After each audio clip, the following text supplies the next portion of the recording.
Bismillahirrahmanirrahim. Assalamualaikum warahmatullahi wabarakatuh. Alhamdulillah kita bisa ketemu ya Mbak kali ini. Semoga pertemuan kita kali ini bisa bermanfaat buat Mbak dan juga buat saya. Sebelumnya saya ucapkan dulu nih terima kasih Mbak telah berkenan melakukan asesmen talent mapping. Semoga dengan sesi feedback kita kali ini akan membantu Mbak dalam mengurai kegalauan selama ini ya Mbak ya. Iya. Oke, kita mulai saja.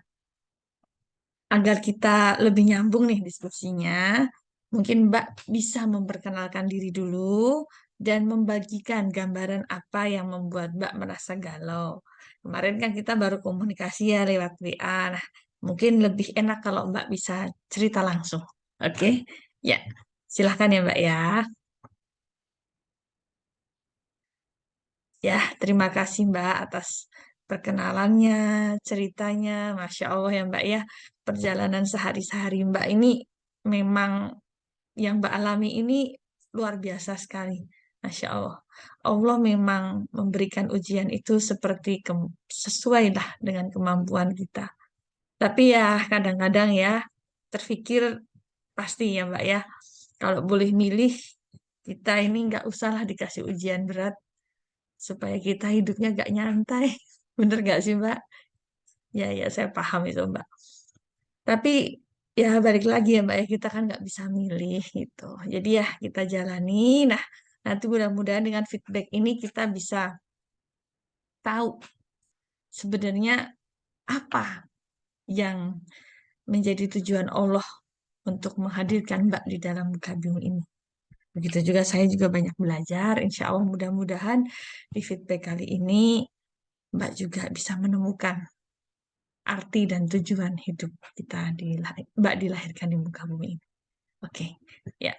Jadi sebenarnya ya Mbak ya, apa yang terjadi dalam kita ini sudah digariskan oleh Allah dari sebelum kita dilahirkan.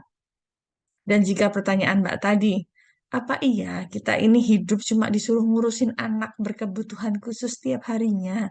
Lelah gitu kan. Paham Mbak, saya paham banget rasanya itu. Ya, Masya Allah ya. Oke, semoga dengan pertemuan kita kali ini kita bisa tahu ya Mbak ya, apa sebenarnya tujuan Mbak itu dilahirkan di muka bumi ini. Jadi setiap manusia yang lahir di muka bumi ini berbeda-beda. Bentuknya beda, fisiknya beda, bahkan sifatnya pun berbeda. Ujiannya juga berbeda. Ketika Allah memberikan hal yang berbeda-beda ini, artinya kita mempunyai peran masing-masing yang tidak akan sama satu sama lainnya. Dan sesungguhnya kebahagiaan seseorang itu adalah ketika dia tahu apa tujuannya dilahirkan di muka bumi ini. Betul, bahkan saudara kandung pun yang dihadirkan dari orang tua yang sama dan pola asuh yang sama akan membutuhkan perhatian yang berbeda dan memiliki kelebihan yang berbeda pula satu sama lain. Ya, bahkan anak berkebutuhan khusus juga gitu ya, Mbak ya.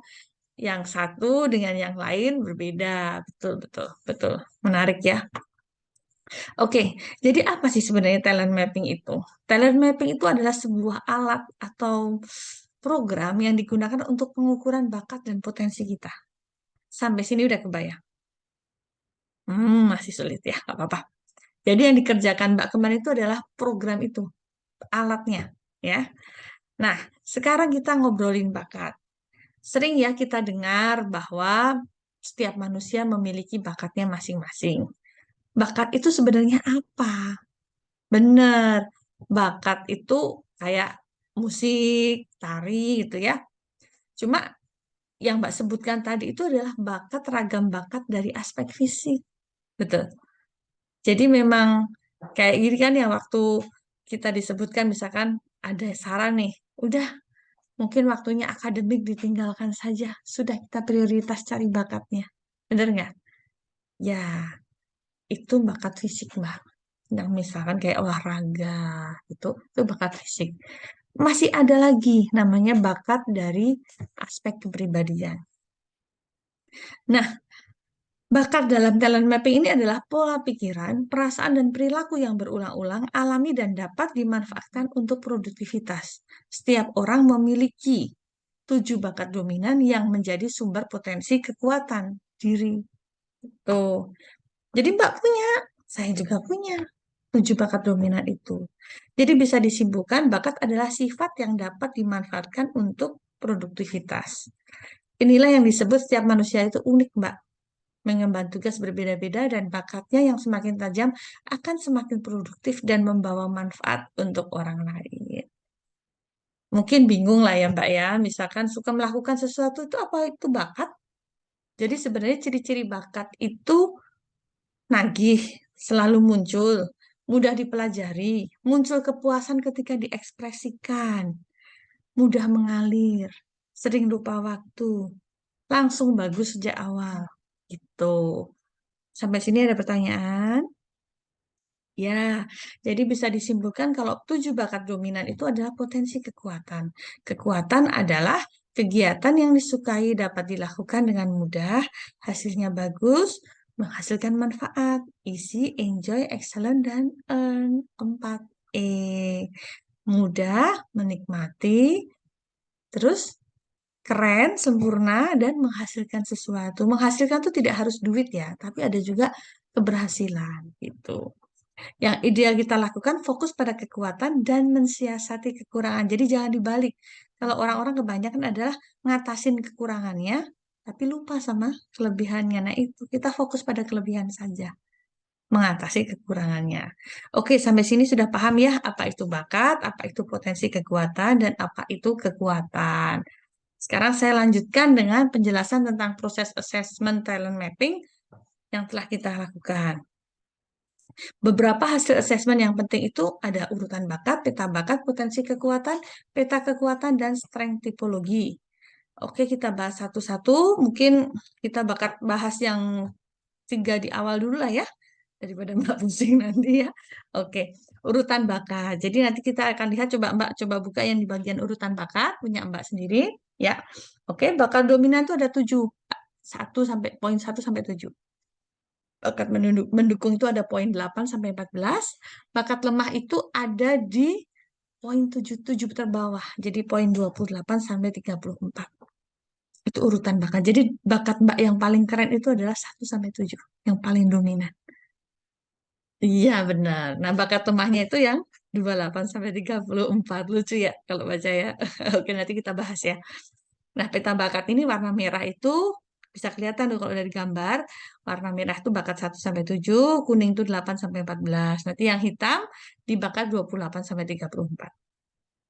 Oke. Nah, nanti 34 bakat itu terbagi dalam 4 kelompok. Ada striving, thinking, influencing, dan relating. Di situ pengelompokan bakat menandakan seberapa kuat kelompok tersebut mempengaruhi karakter seseorang, karakternya Mbak di situ, ya.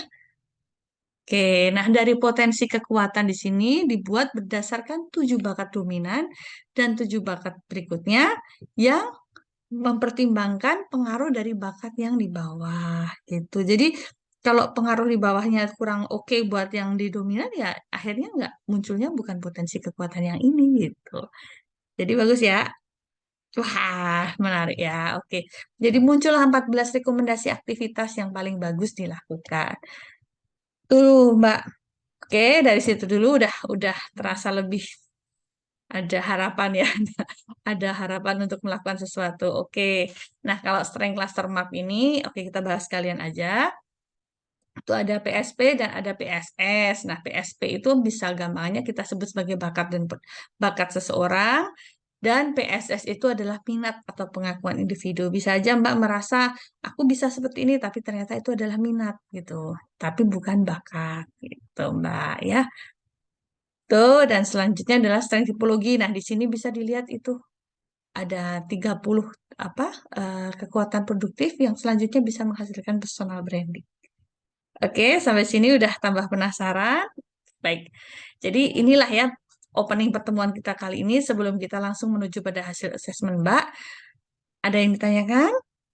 Ya, Masya Allah ya, sepertinya jauh lebih bersemangat karena jadi kebayang akan ada sesuatu yang bisa dilakukan di luar rutinitas membersamai anak. Oke, kita lanjut ya Mbak ya.